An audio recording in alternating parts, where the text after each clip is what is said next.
السلام عليكم ورحمه الله وبركاته. اهلا ومرحبا بكم في حلقه جديده من سلسله وان كوتا داي. ماذا لو قلت لك ان في حاجه لو عملتها انتاجيتك هتنضرب في 3؟ استغربت صح؟ ولكن ده مش كلام وخلاص. الفكره بكل اختصار هو انك انت تصحى الساعه 3 الفجر. انا عارف انه صعب وخاصه في الاجواء الشتويه مش هتقدر انك انت تقاوم السرير والدفى والحاجات دي كلها وانك انت تقوم الساعه 3 الفجر. الموضوع بيكون صعب، ولكن حرفيا الساعات بتاعه الليل وسط الهدوء وسط السلام النفسي ده كله التركيز بيكون فيها اعلى.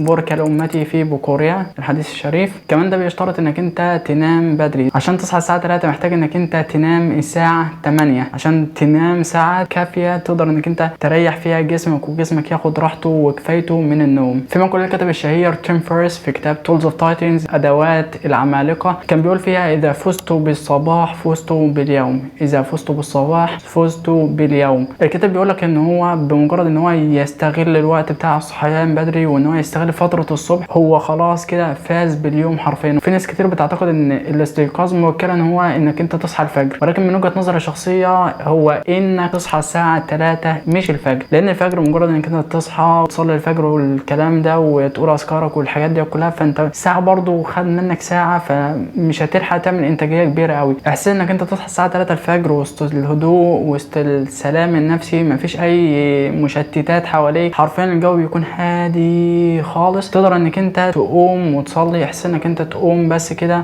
وتقول اذكار ما بعد الاستيقاظ اللي هو الحمد لله الذي احيانا بعد ما اماتنا واليه النشور، وتستشعر فعلا الحديث ده وتستشعر فعلا نعمه ان ربنا كتب لك انك انت تصحى يوم تاني وتقوم وتعمل انجازات، وتحاول على قد ما تقدر انك انت تجمع حسنات عشان تمر بيها او تعدي بيها ايام تانية من حياتك وتقدر تقف قدام ربنا وتحاسب عنها. فدي نعمه جدا جدا كبيره. انا استمريت على الموضوع ده وفعلا فرق معايا. اول حاجه كنت بقوم الساعه 3 الفجر، بعد ما اقوم اصلي او اتوضى واصلي، وبعد الصلاه او الوضوء بحضر كوبايه القهوه بتاعتي وببدا جلسه قراءه. اول حاجه او اعظم حاجه ممكن الواحد يبدا بيها يومه هي ان هو يستثمر في تعلمه او يستثمر في بناء عقليته والمايند سيت بتاعته. ويفضل جدا جدا انك انت وقت ما تبدا تقرا حاجات بتتكلم عن الدين، تعرف دينك بشكل ما. ليه ما قلتش انك انت تشوف فيديوهات الصبح؟ لان اول ما تفتح نت وتنسحل في دوامه الفيديوهات انت ما بتكونش قادر تكمل او ما بتكونش قادر تركز بقيه اليوم. في ايام الشتاء انتاجيتي بتكون اعلى بالليل يعني، وده بيحصل مع ناس كتير جدا، خاصه الليل بيكون طويل شويه فالواحد بينتج فيه بشكل اكبر. يبان ان في شويه تناقض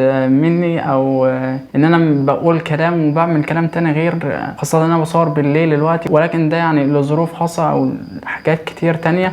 انك انت تبدا وتعمل الحاجات ديت كلها انت بتكون مطمن طول اليوم، حتى لو ما عملتش اي حاجه تانية بعد الحاجات الاساسيه ديت انت دلوقتي مستعد انك انت تقابل ربنا. مش هتحتاج انك انت تختم يومك او انك انت تعمل اي حاجه في يومك تاني. في ناس هتقول ان هي جربت الموضوع ده وما حصلش اي حاجه والانتاجيه بتاعتهم ما زادتش ولا اي حاجه، وده هيكون لعده اسباب، وده اللي هنتكلم عنه في الحلقه اللي جايه ان شاء الله. فما تنساش انك انت تدوس سبسكرايب لو انت مش عامل اشتراك في القناه، فعشان اول فيديو ما ينزل ان شاء الله الحلقه اللي جايه تنزل تشوفها وتدوس لايك عشان الفيديو ينتشر او يوصل لعدد اكبر من الناس. استنونا في الحلقه الجايه. سلام.